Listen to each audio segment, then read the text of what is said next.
Itinanggi ni Sharon Cuneta na third party ang dahilan kung bakit siya nagbakasyon na mag-isa sa Amerika. Sa kanyang mahabang post sa kanyang Facebook account, sinabi ni Sharon na walang katotohanan sa naglalabasang balita na ang picture umano na magka-holding hands sina Senator Risa Ontiveros at ang kanyang asawang si Senator Kiko Pangilinan ang dahilan ng kanyang paglaya sa Pilipinas dahil edited umano ang nasabing picture. Anya, marami nakakalungkot na bagay ang kanyang pinagdadaanan nitong nagdaang linggo na naging dahilan ng ayon sa kanya ay sobrang pain and fatigue. Sinabi pa nito na kabilang dito ang 2 taong malapit sa kanya na namatay, nagkasakit ang paborito niyang auntie at na-move sa September ang shooting ng kanyang gagawing pelikula sa Star Cinema.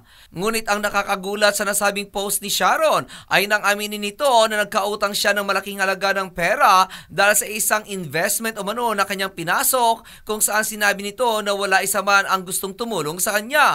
Ayon pa rin sa aktres, siya na umano ang matatawag na pinakamahirap at walang perang bilyonarya. Ito umano ang dahilan kung bakit siya umalis mag-isa upang makita niya ang mga bagay-bagay sa isang perspektibo. Sabay sabi nito na siguro naman ay may karapatan umano siya na maging malungkot at mapagod.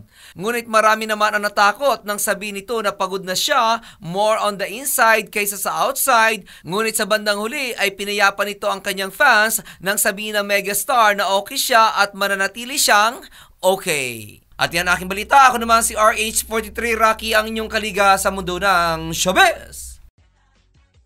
Showbiz for more, like and share this page for more.